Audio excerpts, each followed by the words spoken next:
ใบซุ้งขนมมันก็ขาดมาส่วนในลายเปิดสั่งของในเซเว่นเนี่ยขนมในพี่น้องเมืองไทยเขาได้สั่งอะไรขนมอันในระดับพี่น้องอันอยู่เมืองไทยนั่นเนี่ยขนมสั่งของในเซเว่นหรือออนไลน์ในที่ขาลาเนี่ยขนมสั่งของสั่งในพงขนมใจเขาโหลดแอปพลิเคชันนั้นมาก็เขามาโหลดมาไว้ในพงเขาขนมเขาก็มาโหลดไว้ในพงเขาก็เขานั่นขนาดเนาะวันนี้ก็จะมาสอนวิธีสั่งของในเซเว่นในออนไลน์นะครับใช้มือถือสั่งของหรือออนไลน์นะครับจะเป็นยังไงไปดูกันเลยเขาก็เอาหน้าซื้อเขาก็แอปพลิเคชันมันก็จะเป็นเรื่องนั้นนะครับระดับนะครับเซเว่นอีกแล้วนะครับเขาก็ได้ย้ำให้นะครับเนาะเพราะว่าพี่น้องเขาไม่ได้หลุดมาเนาะหลุดมาใจเลยครับเนาะอันนี้ก็ได้เป็นตอนดับคนพี่น้องเขาอยู่เมืองไทยนะโอ้ยตอนดับพี่น้องเขาอยู่ในเวียงกันเนาะก็อยู่วันนอกได้ก็อยู่สาบเวียงซึ่งมาแขกเวียงก็ได้มันเดิมนั่นมันได้สั่งใบนะครับก็อยู่ในเวียงได้สั่งใบกันเนาะอันจำเซเว่นนั่นกันเนาะบางก็พอพี่น้องเขาไปเดี๋ยวเซเว่นเดี๋ยวแอปหนึ่งบนนี้กันเนาะแอปเนาะเขาคัดเทียบเข้ากันพอพี่น้องก็อะไรไปมีเนาะบอกว่าใครใจเนาะก็ดูมาได้เนาะก็ดูใน Play Store มาไหลเนี่ยเนาะมันก็มีอยู่ใน Play Store เนี่ยเนาะแต่เขาว่าแต่เขาก็ซื้อใช่ไหมครับเนี่ยเนาะแต่เขาก็ซื้อเนี่ยเนาะเนี่ยเขาว่าเซเว่นนี่เราเว้นว่าจำเขาเนาะแต่เขาว่าเมื่อนั้นก็เดือดมากครับเขาขาดสั่งซึ่งเขาละเนี่ยเนาะเขาขาดสั่งซึ่งเนี่ยเนาะเมื่อเขาเนี่ยมันเด่นมากเมื่อเดี๋ยวจะเขามาอย่างไรเมื่อเขาเดี๋ยวจะหลุดได้ใหม่ๆเมื่อเดี๋ยวจะหลุดได้ใหม่ๆเนี่ยมันหน้าตาเด่นบนเลยครับเนาะมันเดี๋ยวเลยจะใส่จิ้มเมียวมันห้าอย่างนั่นครับเนาะนะครับเอาขาดเดี๋ยวใส่จิ้มเมียวนั่นครับเนาะเดี๋ยวเมื่อเขามาไล่เขาไล่ยังก็มันก็ยังไงครับเนาะเพราะมีจิ้มเมียวเขาใส่จิ้มเมียวยกเอาเบอร์โทรนะครับเนาะที่อยู่เขานั้นได้เขาอยู่ที่เราก็เขาขับที่อยู่เขานั้นเขาอยู่ที่เรามันดีใส่บานหนึ่งนะครับเนาะเขาขับปุ๋ยไว้ตำแหน่งนะครับที่ตำแหน่งที่ตั้งนะครับเนาะ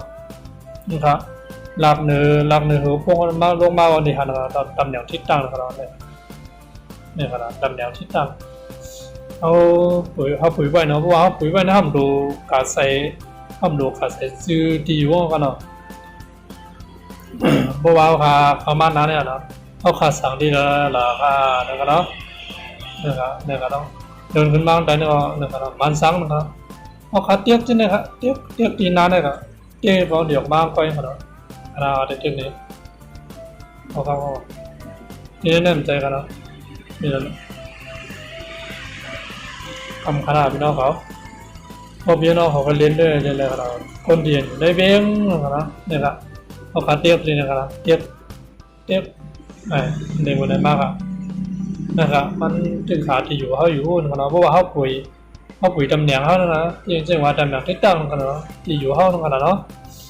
คำในคาได้มาหาของนะครับเนาะของเดียนเขาที่สั่งนั้นเคยสั่งนะครับเนาะอันนั้นก็ได้เป็นโปรโมชั่นอันนั้นก็ได้เป็นเครื่องดื่มว่าน้ำกินนึงกันเนาะอันนี้สำหรับเป็นอาหารพร้อมทานนะครับซึ่งว่าเขาซุกผมว่าสูงกว่าเขากินไรอย่างนึงขนาดเนาะอันนั้นก็ได้เป็นข้าวมุนนะครับเนาะนะครับเขาเตรียมจื้อไว้วันนั้นนะครับลายไม้หนึ่งอะไรกันเนาะลายไม้หนึ่งที่มีอย่างนะครับมีน้ำนะครับพี่น้องเขาไปสั่งยังเจอกินยาวน้ำมาดูเลยครับอะไรคาเดียขาสั่งในพี่น้องเขาเนาะคาเดียเขาขาดีนะคาเดียสั่งเข้านะครับคาเดียหาด้วยดีนะอย่างนี้กันเนาะครับน้องเขามาเสียงรถเสียงก้าวก็ตีน้ำไว้นะครับเนาะนะครับตั้งเนื้อเนี่ยเดี๋ยวมีตั้งโมดอันนั้นจำเป็นเขาหวานเดียวอันนั้นจำเป็นเสี้ยนหนึ่งนะซึ่งว่าเขาเส้นเป็นเสี้ยนหนึ่งกันเนาะนะครับหาด้วยครับนะครับหาได้หาด้วยนะครับหาได้มาหาที่กินกันแล้วนะครับเนาะทำมาด้วยสมองขาเนาะพี่น้องมันหลุดใจเย็นเขาเพราะว่าเขาได้สั่งให้ของในเซเว่นนี่กันนะเขาเก็บกินยังกะได้ดีเลยค่ะเนาะนะครับพอหมุนไหนเนี่ย ราะมือในสินค้าหมดนี่ก็เนาะซึ่งว่าในเซเว่นมันมีขายมันหมดอ่ะนะครับบนเหลือมาแทงนี่ก็เนาะนะครับขาเนี่ยที่สั่งได้เป็นนัดถึงขนาดได้ขาที่หากันเนาะพี่น้องเขาจำดูด้วยอาจารย์พี่น้องเขาอยู่ในเวียงกันเนาะนั่นแหละครับ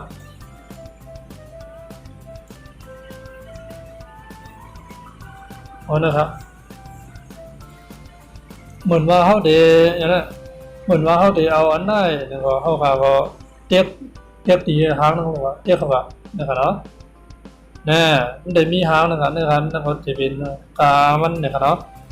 อันนั้นเขาได้เป็นกามัน30 บาทนะครับพอสั่งในเซเว่นแล้วเดี๋ยวเลยสั่ง100เงินไทยขึ้นเดือนนะครับเนาะผมสั่ง100เงินไทยขึ้นเดือนเนี่ยเป็นส่งเป็นความคุ้มค่าเป็นความคุ้มค่าเตียนมาส่งมันเท่ากันเนาะนะครับค่าได้สั่งได้ค่าได้เอาได้ด้วยนะครับเนาะนะครับอันนั้นก็จะเป็นเตียนเท่ากันเนาะเนี่ยเพราะว่าเขาเลือกกันได้ก็อันนั้นก็อุ่นนะครับเนาะอันนั้นก็จะเป็นน้ำอุ่นนะครับเนาะเพราะว่าเขาเอาอันนั้นเนี่ยสำหรับเขาว่านะเพราะว่าเขาเลือกกันได้เนี่ยก็มันพอมาส่งถึงเขามันติดหุ่นติดเหลือติดไมโอนั่นขนาดเนาะเขากินอะไรเนี่ยไม่ใช่ว่าเขาติดผงซุกไว้นั่นขนาดเนาะอุ่นเนี่ยเป็นติดอุ่นบันเทานั่นขนาดเนาะพอมาถึงก็หลุดกินไว้ก็ยาวพันนะครับว่าเขาเลือกกันแน่นะครับพอเทียบกินอะไรเพิ่มลงตะกร้านะใส่ลงตะกร้านะใส่ลงสิ่งว่าซองเท่านั้นนะซาวนั่นเนาะเทียบปึ๊บเนี่ยขนาดนะครับมันเขามีใครนะเด่นนะครับในตะกร้ามี1 อันนะครับในซาวดึงมี1 อันนะครับเนาะกำในคาเดกาสั่งแทงอันเป็นเส้นเขาซอยขนาดเขาซอยเป็นเส้นนะครับเนาะเดี๋ยวเราลองนะครับเอาเลยครับเขาก็ดูดีครับเก็บกินอะไรนะครับเก็บกินซ้ำแล้วก็หาอะไรทำเลือกได้กันเนาะ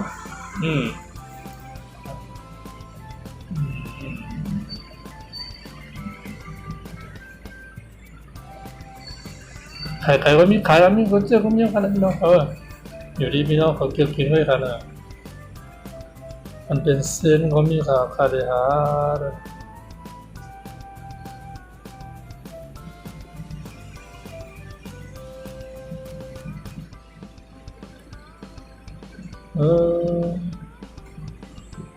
ผมข้าเคยกินน้ำว่ามีน้ำอะไรนะ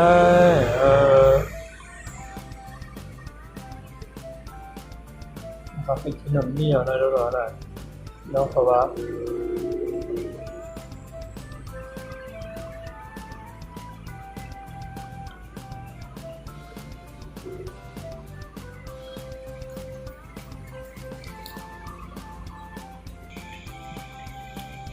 เดินขึ้นอันนั้นก็ข้ามหัวคาเทเอาอันเดินให้มันเต็ม100เนี่ยข้าก็ติดเลยก่อนนะครับเนาะอันนั้น3จะเป็นซาปูน้ำลำนะครับเริ่มใครเดียวเลยกินซาปูครับพี่น้องเขานะครับเขาก็ใส่ลงตะกร้าได้30 วัตต์นะครับเนาะกำไรเป็นใครกินข้าวซอยก็มีอะไรนะอันนั้นเป็นไข่นะครับเนาะไข่ได้เมาไข่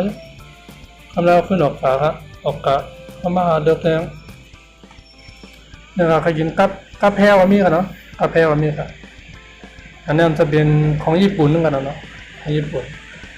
ขอเป็นของญี่ปุ่นนี่นะครับเขาก็มาลองหน่อยครับเอาขาตั้งเขาชาบูเนี่ย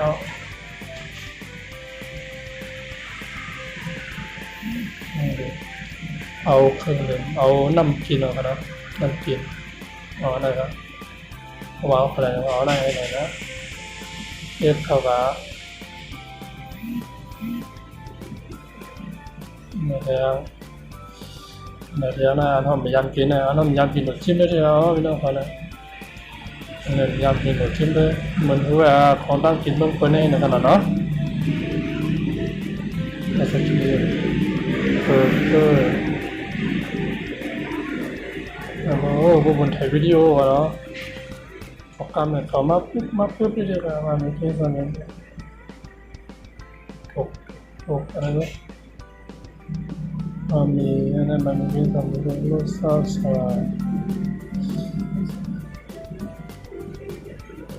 ไอ้ยินนั่นเพชรรถไฟผสมข้าวโพดมันคือว่าอะไรบ้างเนาะ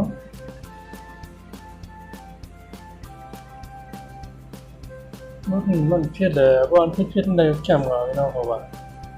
เอาในฮัมบักเพชรเขาในฮัมบักเข้มเลยไม่นั่นเป็นเลย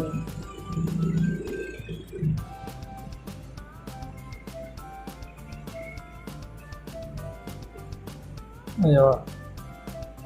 แบบนี้นะมันไม่ใช่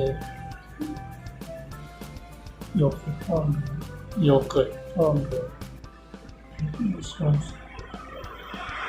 นั่นแหละครับใช่หมดแล้วนะครับคำไหนเขาขาดเลือกยังไม่รู้ว่าเขาขาดเลือกยังไม่รู้ว่าที่สามารถนะครับเรียกอะไรนะครับเดี๋ยวมันมีอะไรหมดกันเนาะนะครับเสียงก้าวก็ดีเราหนักกันเนาะนะครับเขาพัดเพชรเนี่ย30ทั้งหมดเนี่ย100 บาทเนี่ย100 บาทโอเคมีอย่างครับมีอย่างว่าเนี่ยทำแบบนี้มัน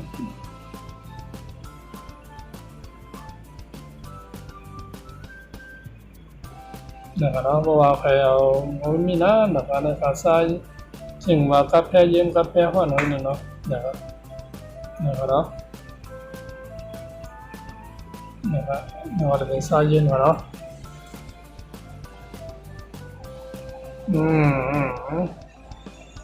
มันเขาก็ได้เลือกหน้าขนาดกันเนาะเดี๋ยวเสียเดียวเป็น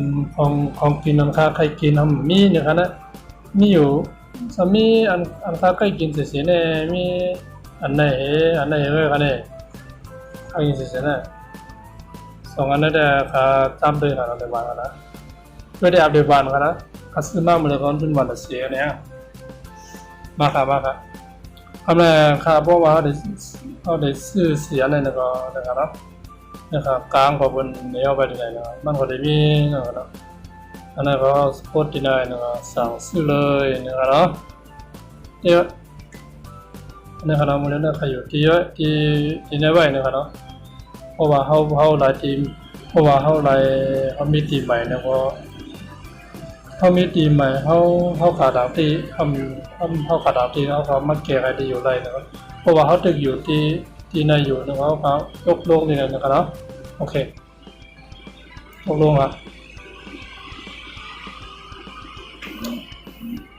โอเคตกลงนะครับ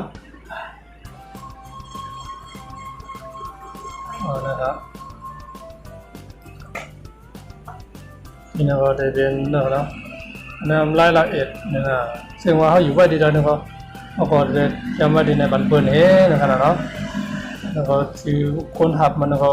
หมายพงเขานะครับหมายพงเปลี่ยนประเดี๋ยวโทรบอกเขาโทรถามเขานะครับเนาะเขามีลองนะครับเพราะว่าเขามีโปรแกรมอย่างใครเตรียมส่งถึงเพื่อนก็ไล่อยู่นะครับเตรียมอะไรครับคำแนวขาดเลยคุณสันนะสันนะครับแล้วก็เพราะว่าเขาได้เก็บเพราะว่าของถึงยอเขาสั่งไปบันเงินในโฮเทลเลยนะครับขาดเอาได้แน่ครับแน่บ่อันนี้ย่อๆนั้นเงินส่วนสำหรับเงินปลายทางจึงว่าเก็บเงินปลายทางเก็บเงินนานก็1ของส่งถึงเขาใส่เงินบันเปิลจะ1กันเนาะโอเคเรียบร้อยนะครับเนาะเงินสดนะครับมันขาดเยอะขนาดนะครับเก็บคนนั้นดำเนินการต่อนะครับนะครับเนาะทำขนาดอย่าเป็นนะครับเอานะครับ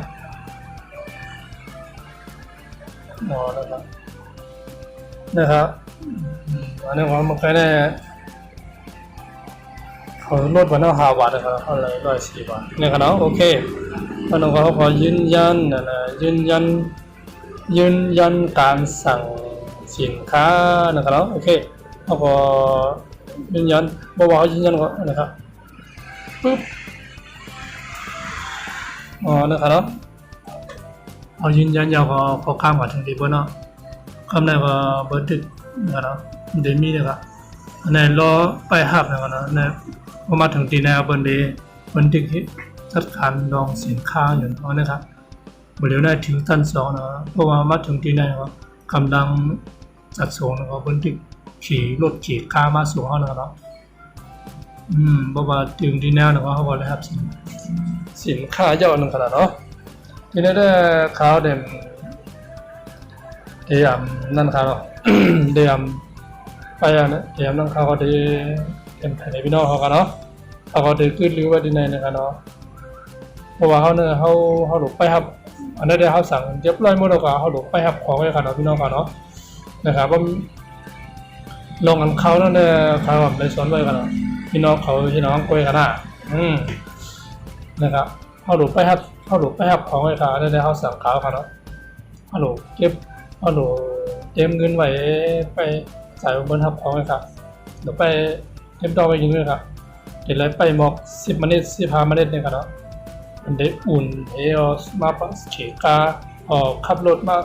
สับเครื่องมาสู้เขาเนี่ยกันเนาะเขายามมันก็นะครับมันก็ขาดขึ้นวิดีโอไปดีแนวกันเนาะสมัยเท่าบันแดงรุ่นลายไว้หลังว่าแดงนะครับเนาะอย่าลืมบันแห้ง10 เป็นเพจนะครับว่ามีที่พิธีเปิงที่ขาดที่ตัวขายที่เลยหนึ่งก็บางของมันก็ขายโทษมาจังครับไม่สูงครับพี่น้องเขาไปครับของคณะไปใส่กินข้าวกันยันไปจังครับเนี่ยครับเนาะ มันค่าสั่งมากมันก็จะอันในอันหนึ่งนะครับอันในอันหนึ่งแล้วก็อันหน้านะครับเนาะ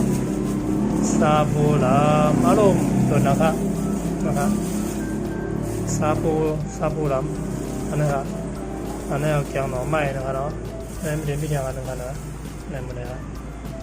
อันค่าสั่งเมื่อกี้นั่นนะครับวันนี้ครับพี่น้องเขานะครับเพราะว่าพี่น้องเขาว่าสั่งไรโยนะครับเนาะ